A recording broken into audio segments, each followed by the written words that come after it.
Adair decided who lived and who died in those days in North Belfast. And I used to say to him, now, where are you going? And he would say to me, where am I going? I'm going to make the news tonight. I decide what you watch on television tonight. Go home and watch it. That meant someone was going to die. Few people in this country strike as much fear and terror as Johnny Mad Dog Adair. Directing terrorism meant picking targets, choosing targets, targeting targets. Now, in layman's language, is that killing people? Well, engaging with the enemy, let's just say. Engaging with the enemy. How many bodies does he have in his hands? Well, people talk in terms of 30. They say you're only as good as your last operation. And under my direction, C Company had been involved in many, many, many professional operations against the professional IRA. And yet he's willing to risk it all just to humiliate his enemies. It could cost me my life if I'm not careful. When these people were to capture me, I've no doubt that they would kill me. No doubt whatsoever. For fuck's sake, stop. For fuck's sake, that's us fuck now here.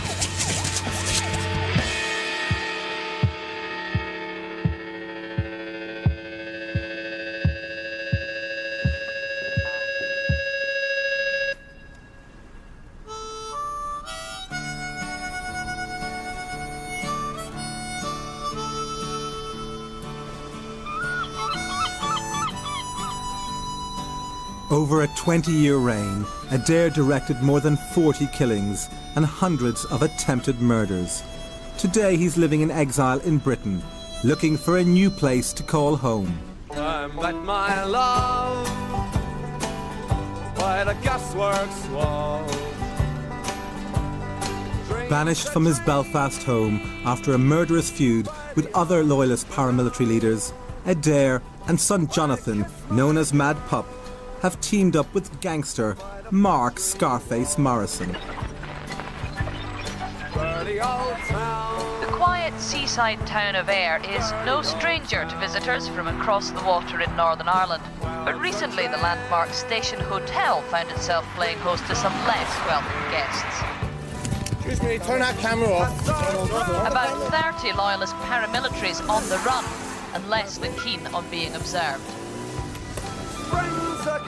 These days, Adair is lying low in the Scottish town of Troon, ever watchful for assassins bent on settling old scores. In turn, Adair himself is being monitored by MI5, Strathclyde Police, the Police Service of Northern Ireland, Greater Manchester Police and the National Crime Squad. Troon is like a quiet town for well-off people, and most of the bars, which I don't even frequent, but apparently I'm barred in quite a few of them for no reason other than I am who I am. Just stories about my past and about the fact that I'd served 16 years in prison and the fact that I was involved in terrorism. They just don't seem to let the past lie. So what do you do all day? Bits and pieces. Business interests. Kept very busy. Plus I do a wee bit of training.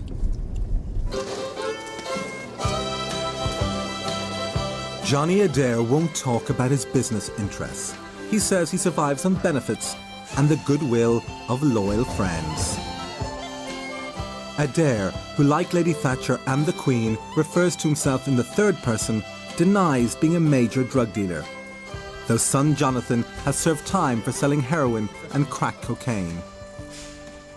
I don't know if it's the police or the media who's saying that I'm a fucking drug dealer.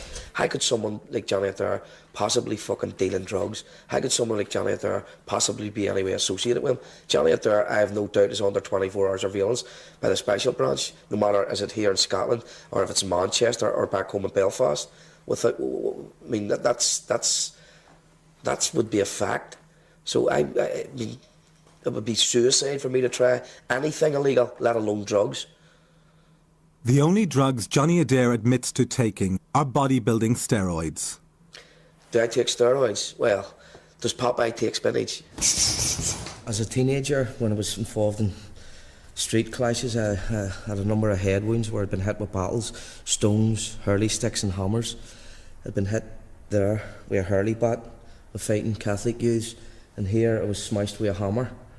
In the back of my head I'd been hit with battles, and in here I'd been shot point blank range as I attended a UB40 concert back home in Belfast. That was the most recent wound.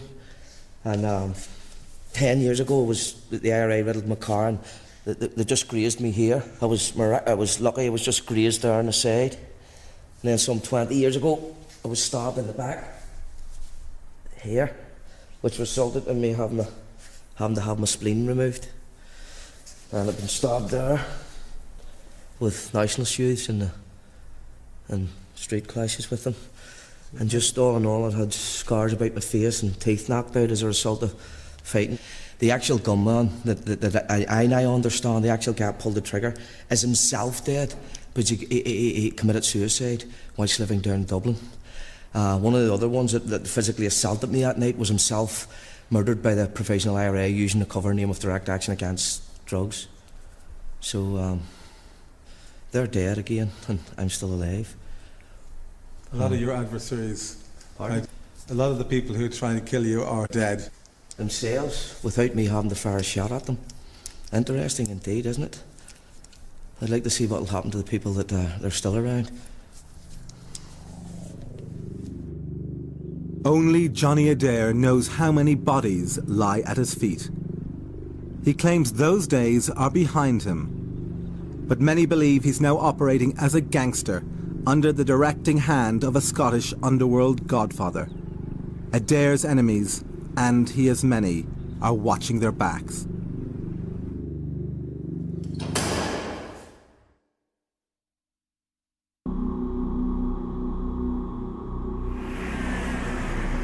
Good afternoon and welcome to this tour of Belfast. On this tour we're going to bring you through areas which you've probably seen on the news and read about in the newspapers. Okay folks, we're just bringing you into the Shankill area here. You'll see the colours of red, white and blue. Now a loyalist is someone who is loyal to Her Majesty the Queen and the Crown in England. This area in particular at one time was controlled by a man you've probably all heard about, a man called Johnny Mad Dog Adair. Johnny Adair controlled this area with an iron fist. Adair enjoys the limelight, but even he would be surprised to learn that he's become a tourist attraction. Now if you look straight out the window, you'll see a large UFF mural. If there's such thing as a good mural, this could be it. If you watch the gunman's eyes and the weapon as we leave the area, both the eyes and the weapon follow you the whole way around this area. This area erupted into chaos in a murderous feud between different loyalist factions. Loyalists are once again at each other's throats. The UDA took brutal and decisive action to rid the Lower Shankill of Adair's supporters. Local people claim several carloads of men linked to Johnny Adair attacked 2 houses and a car. We saw literally dozens and dozens of men, lots of guys that were fighting, punching, kicking each other. Those who remained loyal to Adair had no choice but to leave. Adair's gang were run out of town. It's emerged that loyalist paramilitary leader Johnny Mad Dog Adair has moved to a Scottish seaside town. Strathclyde police said the presence of Adair was clearly of interest to the force. So what's the tattoo you're getting now and why? I'm getting a UFFC company one. The words in Latin, actions, not words. C company was an army that were men of actions and not words.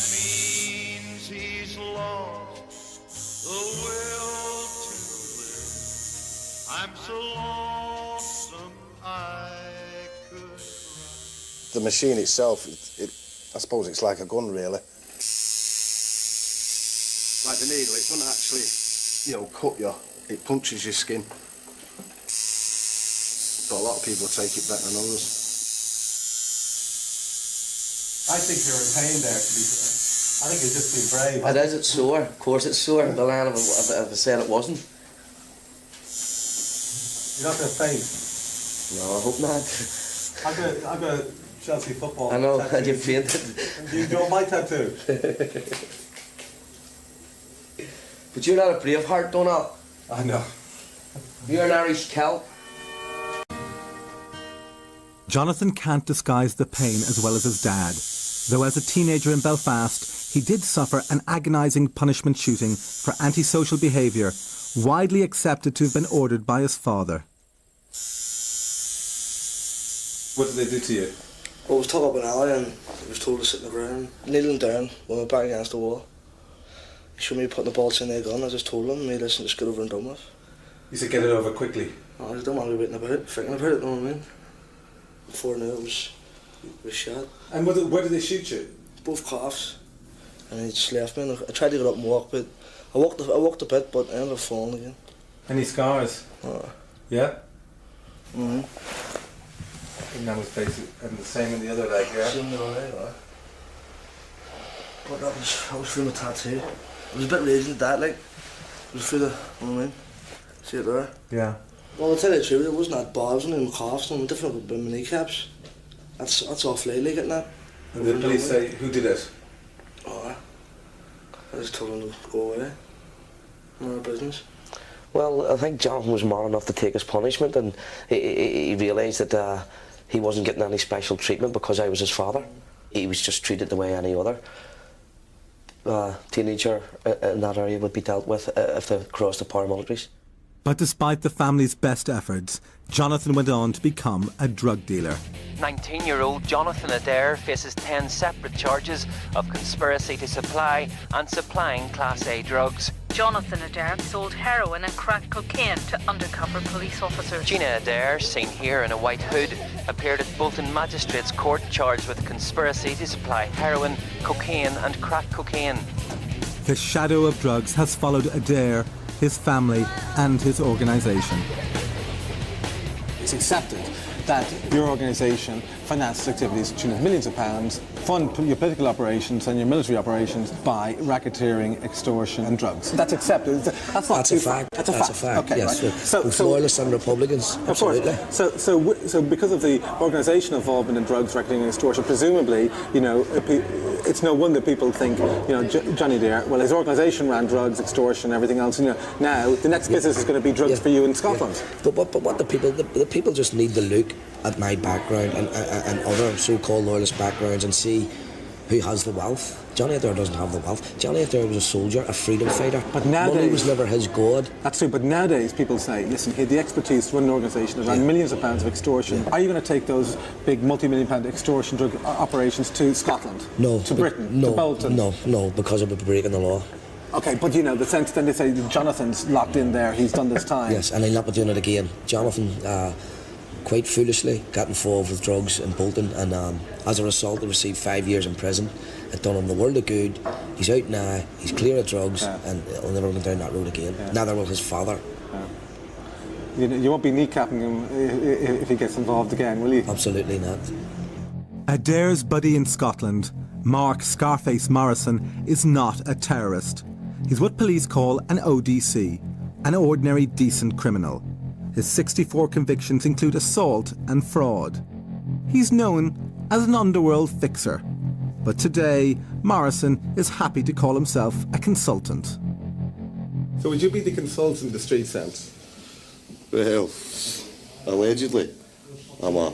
Fuck up, would you? I was the ADC of the Underworld in Scotland. I suppose I would be a man of the street, to be honest, you know, and I would be known as probably a street player. I'm certainly not a gangster, absolutely not. How did you get the scar? The scar was allegedly, there was a contract put out in my life, foolishly, with 2 Underworld figures, who are now both dead. And 3 masked men kicked my door in. I was out of prison that very day, and 3 masked men kicked my door in and attempted to kill me at 3:30 in the morning. Allegedly, one of those men got shot 5 times in the head outside his front door, and another one died of a fatal accident, so who knows? Who would have shot that man? Absolutely no idea. Would you know a man who did? Possibly. Would you be well informed? Like I say, I'm a man of the street. Smack my bitch up. But within days, Mark Morrison, the Underworld fixer, is taken off the streets, having received a prison sentence for a brutal assault on a young woman. Adair keeps a brave face. Worst case scenario could have been murder, but it wasn't. Thank goodness. What was the charge? No, it was just assault. It wasn't nothing serious. Coincidentally, Adair received a conviction for assaulting his own estranged wife, Gina, a woman dubbed by her enemies as Mad Bitch. Just hours after being released from jail, renegade loyalist Jonty Mad Dog Adair has admitted assaulting his wife in a drunken argument. Adair was seen punching his wife repeatedly and dragging her by the hair. Jonty Adair has also lost his beloved Alsatians. Once his mascots, they are now being held by one of his paramilitary rivals. You stole them dogs, you're an evil man, Desmond, and I want them back. I found out where you live and I'm coming to confront you for my dogs, Desmond. Let's see, there we go, let's see what happened. What are you going to do? You going to kill me? Well, put it this way, Johnny. If you were to ask me, would you be safe in my company again? I don't think we'd be shaking around, Johnny. But I don't want no felons. I know you're an evil man. I know what you're capable of, but I don't want to confront you to face something like that. I just want my dogs back, Desmond. What? When you're 6 foot under? I told you about that time when I was sitting in the Mazda outside your door, and I said to myself, if he moves from that curb, what I have in my hand down this side door panel, he's going to get a shot with. You know what I mean? But see, that's using felons, Desmond. Why? It's self-defense. No, you're an evil man, Desmond. You're a convicted drug dealer, Desmond. You've stole my dogs, and then you're threatening that they would kill me if I come face to face with you or eye to eye to you. I am asking you, Desmond. I'm not threatening you. I'm begging, Desmond. I'm even begging you. Would you please, would you please give me my dogs back? I'm offering you £3,000 for the safe return of Shane and Rabel, the 2 dogs that I dearly love, Desmond. Please do. Well then, Desmond, I'm coming to your door.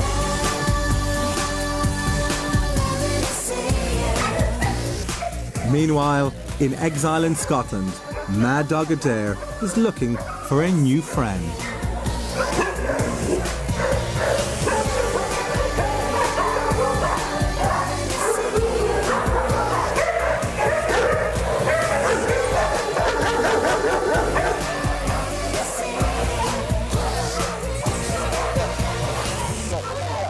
What's that? Staff seem to think you look like somebody Mad Hey. Dog or something. Mad Dog.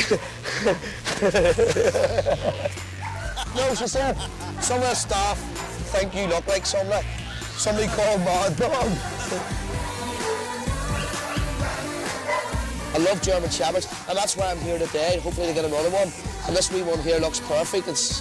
Obviously it's been a wee bit, it seems frightening, but hopefully I'll put that right over the coming weeks and coming months and make it a good home. Adair is keen to nurture the support of his other loyal friends. Lottery millionaire Mickey Carroll has asked him to stay the weekend at his suburban village home. Well, we're hundreds of miles from my home. We're in Norfolk, where I'm going to visit my friend Mickey Carroll, who you would all know as the lottery millionaire. This is the shop where he bought his first and only lottery ticket, which he won £9 or £10 million. Could I have a lottery ticket, please? And I'm going to do the same thing now. Hopefully I'm going to win it. Adair's friendship with self-styled lottery lout Mickey Carroll began when the multimillionaire wrote to Adair in prison. Adair's fearsome reputation now offers the lottery winner protection from the many extortionists anxious to share in Carroll's good fortune. Already he is said to have lost nearly £1 million. One party cost me 28 grand. 28 grand? Had about 100 blokes, 200 women. Most people call them orgies, but I was unreal. 28 grand? On coke and fucking booze. 12 How much times. have you ever had in one go, like cash? In one go? How much have you ever had at your disposal? $500,000. In one go? At your disposal? Fuck. What were you doing with that? Oh, what is it? What? You wanted to see it? UDA. Carroll's hero worship of Adair works both ways. Carroll enjoys the company of the terrorist legend, while Adair has big plans for the lottery winner. Mickey's going to fucking start a new battalion off the UDA in Norfolk. and Mickey's going to become the brigadier. Do you see any problem with that, Mickey? No, I don't. Good man. And will you be passing on your training and expertise to him? No, Mickey will be passing on his money to loyalist prisoners. Up your shelves, isn't it? Up the UDA! Mickey, open it up for me. Watch Mickey open this. Go ahead. What do you put that there to, Mickey? Mental strength? I'll learn this, didn't have a bot like now.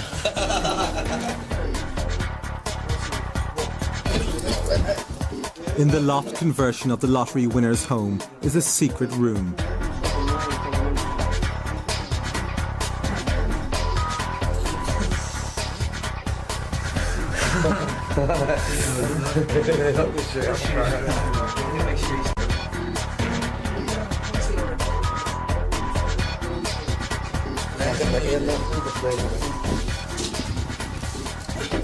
It's a boot you should be open.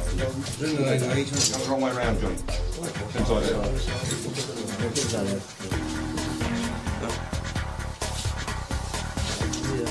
Give you a test for sleep, Mitch. I can do it now.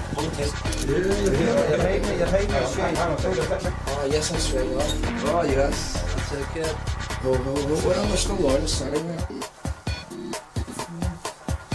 Fuck. That's not a tripod.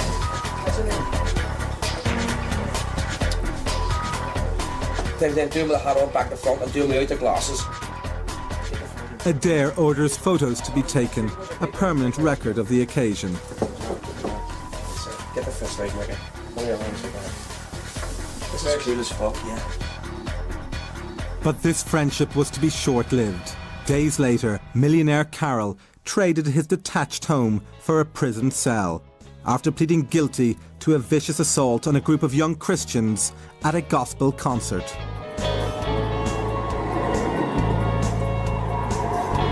Here, in the former East Germany, a group of ex-neo-Nazis have found a new spiritual leader. One member even has a shrine to the man.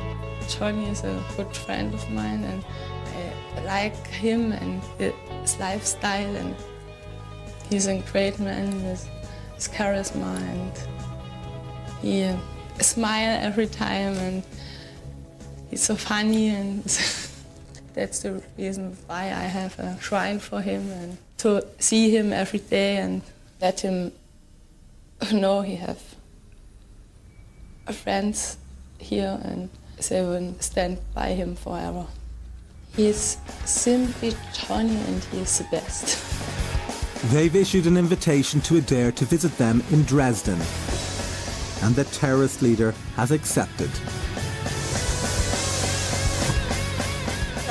Nick Gregor is a notorious neo-Nazi leader in jail for bomb-making. Despite running a white supremacist coup attempt in South Africa, he's now pledged to go straight. Nick! I reminded you. Good to see you.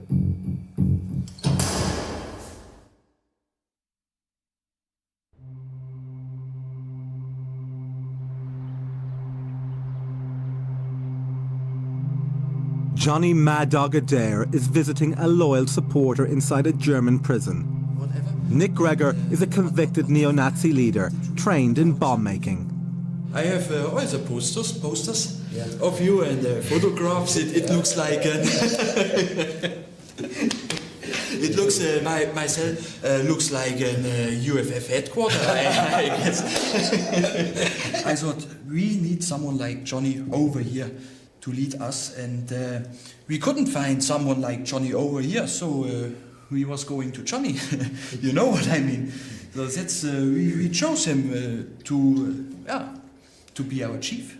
My struggle is to support you and to protect you, or if you have trouble. My message to this UDA brigadiers is should someone go and shoot Jonty again or attack him or whatever, so we will be able to send 5 guys over to Belfast. That's not a problem. So we have our Jackie MacDonald find and everything. We know where to find these guys.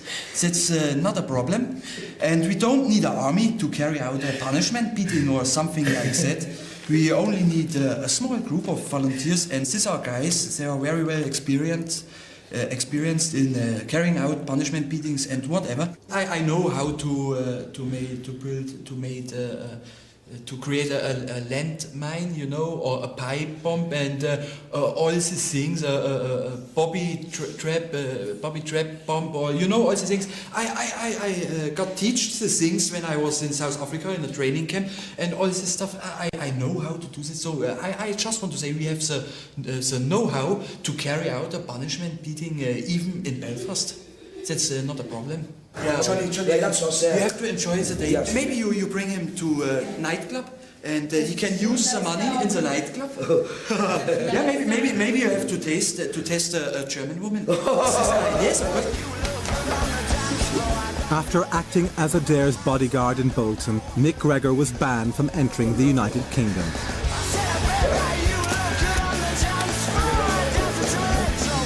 Gregor and his group of supporters see themselves as the German division of Adair's private army.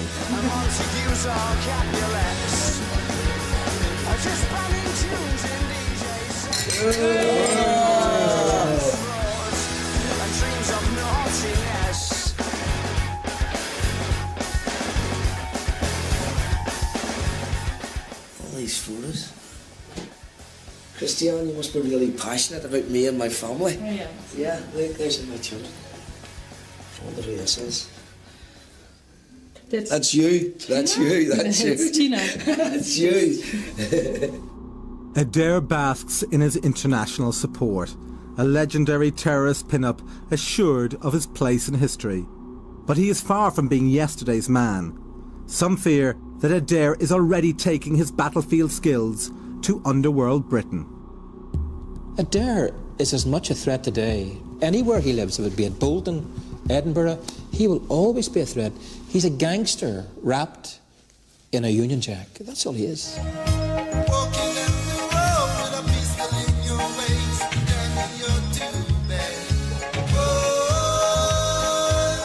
In his heyday, Adair was a don with a passion, and at the core of that passion was violence. Don't surrender!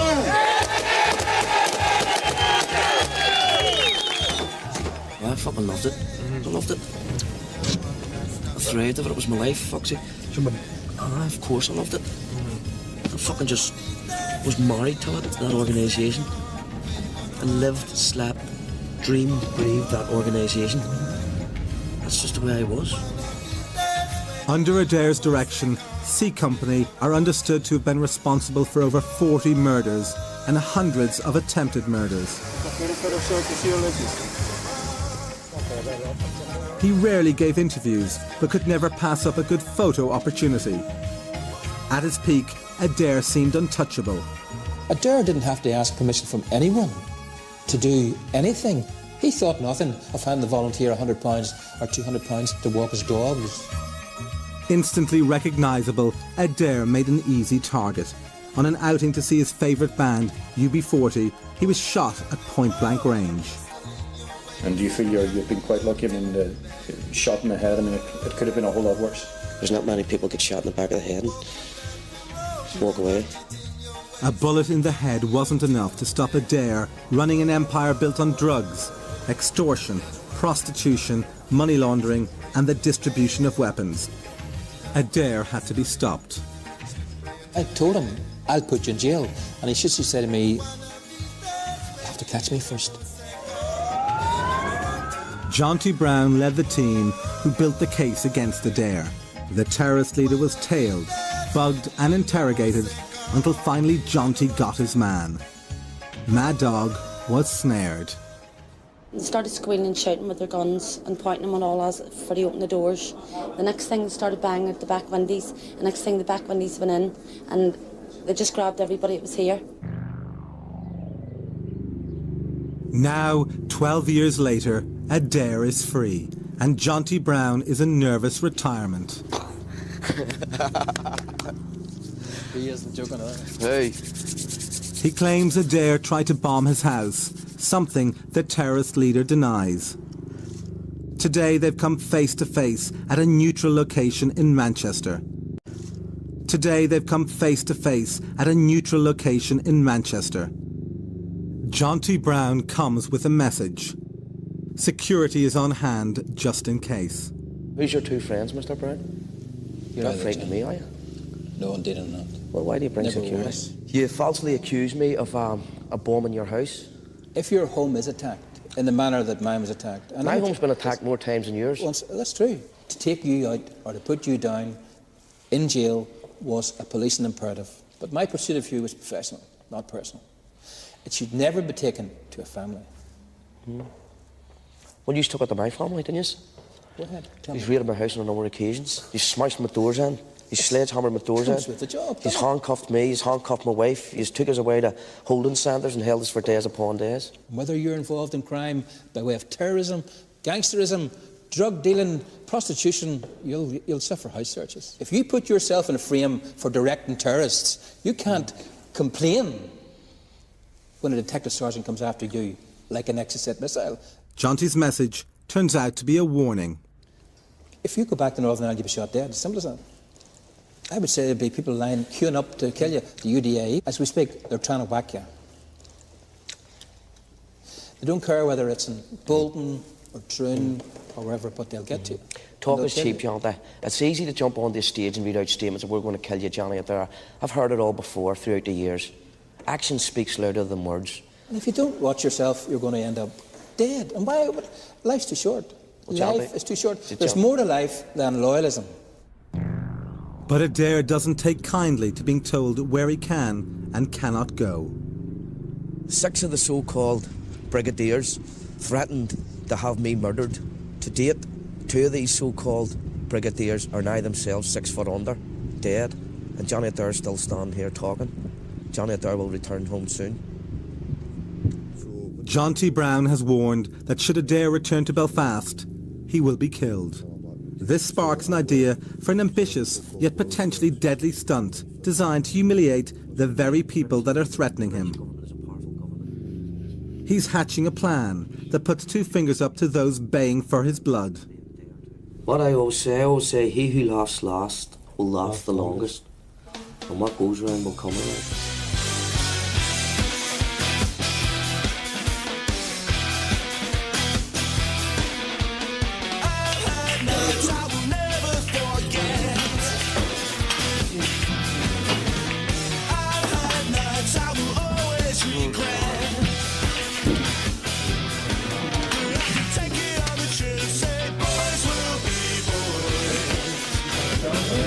Despite the death threats, Adair is planning a trip to Belfast with military precision. It's a 600-mile journey from Scotland, through England, Wales, the Republic of Ireland, and a late-night border crossing into Northern Ireland. Decoy cars and safe houses are planned in conditions of utmost secrecy. Hello? Once we head to Wales, we board the ferry. It brings us into Dublin. We'll travel by car across the border to the north of Ireland. Then we'll be taken to a safe house. We'll rendezvous at that safe house. And we'll put into effect our plan.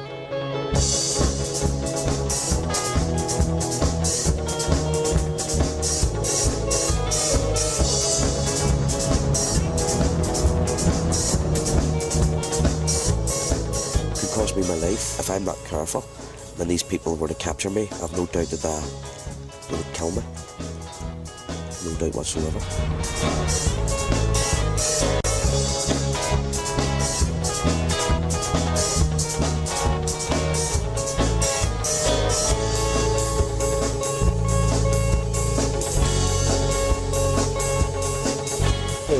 We're arrived in Dublin now.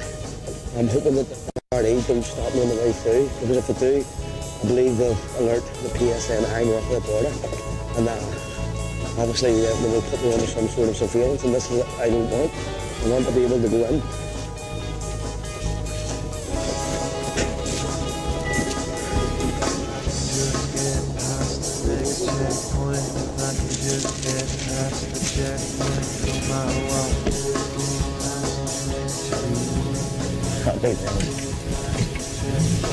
That's fish.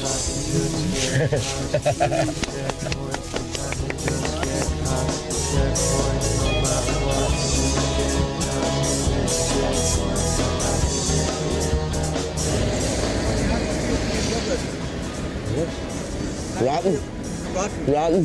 I mean, 2005 era activists here. It's a dangerous place to be. Well, let's get out of it. Go on. Johnny? Yeah? Now home.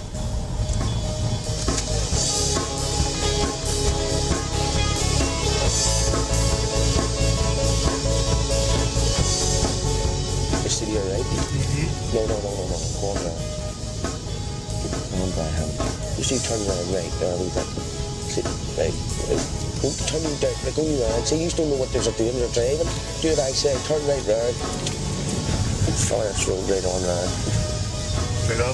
Yes, right round. Come on, no, down there. See what I mean? He's having a clue. Well, we'll go left again, we'll see. He goes left. Just go straight up. Fuck's sake, I told you to go left, David. Is he coming behind us or what? No, behind us. I told you to go left, David. Go right. Oh, these are cops. Is it? That's the cops. See? Just drive on down. As soon as the further away, the better. It's just stop here. That's whoa. Fuck's sake, stop. Fuck's sake, that's such fuck lad. Yeah. Hello, how are you?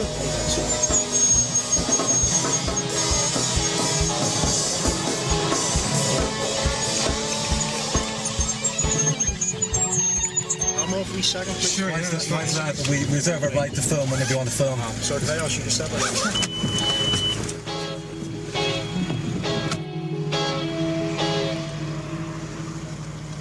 You know who it is? Yeah. They know it's me? Yeah. Yes? Didn't say it, but I do, yeah. They know it was me? Yeah. How did they know this? To be frank, they wouldn't be doing the job, Johnny, if they didn't know. Well, if they know, will the UDA know? Yeah. Well, obviously the intelligence services have their reasons of finding out what certain people's doing, and obviously Mr. Adair is one of them people who would be of interest to the intelligence services, whereas they would put him under surveillance, bug his phone, bug his car, bug his home.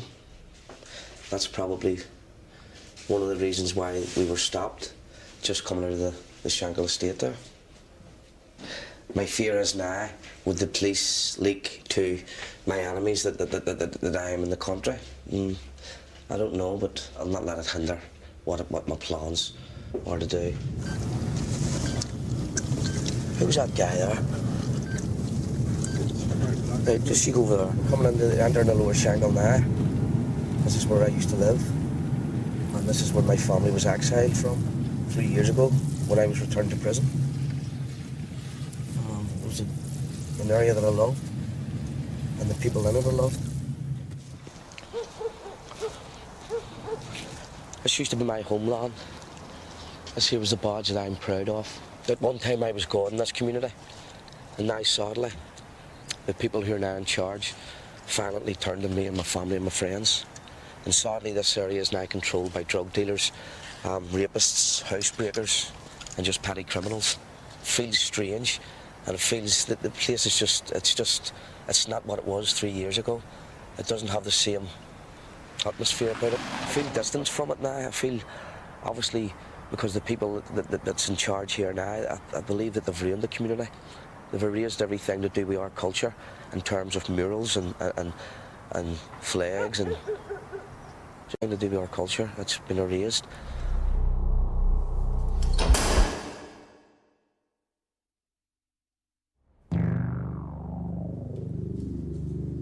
Johnny Mad Dog Adair is risking his life in making a secret visit to his native Northern Ireland. He longs for his years in loyalist West Belfast, the place he once ruled, though a third of those years were spent in jail. Referring to the maze, it was a home from home. The paramilitaries run the prison. Whatever we wanted on the outside, which was not on the prison tuck shop list, we could send out word and we'd have it smuggled in. We had this guy who had an artificial leg, and every Monday he would bring in sirloin steaks, steroids, whatever we needed. He came in every Monday, took his leg off and emptied off all the contacts of his legs. We had everything from sacks, from our own food, just almost anything. They even had blow-up dolls. I can remember one occasion where some boys on the wing had one of them blow-up dolls. Everybody else had budgies, which they were allowed, but I wanted to go one step further, and I felt that there was a need to have a little dog running about. So I arranged to have a dog smuggled into the prison. One of Adair's associates in the maze was Michael Stone. In broad daylight, Stone carried out a brazen attack, tossing grenades at mourners at an IRA funeral. Well, the video of choice down there would have been porn, and what most of the prisoners would have done on a daily basis would have went to the porn king, who was Michael Stone, and they would have went over to Michael and booked their porn movie for the night, because Michael had a cell full of porn movies, and some of them would have been homemade and smuggled in from the outside. So here you could not only view porn movies from America, but porn movies from the greater Belfast area. You get drunk, you can party. In fact, the prison authorities used to supply us with the disco lights for the discos that we had on the wings. And even at the time, in the early 90s, people said, jokingly, that some of the best raves were held in the Maze prison. And I'd be honest, but there was some good parties down there. When not indulging in sex, drugs and rock and roll, Adair liked nothing more than a good rooftop protest against prison conditions. Even today, mothballed and rusting, the Maze prison still holds huge sentimental attachment for Johnny Adair. As a young teenager in my early teens, growing up, I loved coming to visit loyalist paramilitaries in this prison. When I came to this prison to visit paramilitaries who had defended Ulster against their enemies, I felt really proud, and I felt it an honour to come to the Maze prison and visit people like Michael Stone and other loyalist killers. It was like your parents buying you a toy. You were going into the Maze prison and you were getting searched for the first time in your life by prison officers. Then you were going in and you were seeing loyalist paramilitaries who you would have looked up to and who most people looked up to, and coming out of the visits, the whole way home in the bus, you'd have talked about it, and you'd have talked about what other prisoners you had seen. Loading my wear classic Reeboks, or knackered combers, or tracky bottoms tucked in socks. But all of that's what the point is not. The point is that there ain't no romance around there. And there's the truth that they can't see. They'd probably like to throw a punch at me, and if you could only see them, then you would agree that there ain't no romance around there, you know. Oh, it's a funny thing, you know. We'll tell them if you like, we'll tell them all tonight. They'll never listen, because their minds are made up, and course it's all okay to carry on that way, but I said no. Oh no, well you won't get me to go. Despite waging war on his Catholic neighbours, Adair admits that had he been born a mile down the road, he would likely have joined the other side. If I was a Catholic, a nationalist, I probably would have joined the Republican movement, and I probably would have fought for what they believed in. That would probably been on the IRA Army Council. Over there, there's friends of mine. What can I say? I've known them for a long, long time. And it might overstep the line, but you just cannot get angry in the same way. No, not in the same way. So not in the same way. In the mainland, you have a normal life. You could do, even me, being Johnny Adair, can do the normal things, which I couldn't do. I mean, could you go out in Belfast, for example? No. Nightclubbing, no. Concerts, no. Fights, boxing matches, no.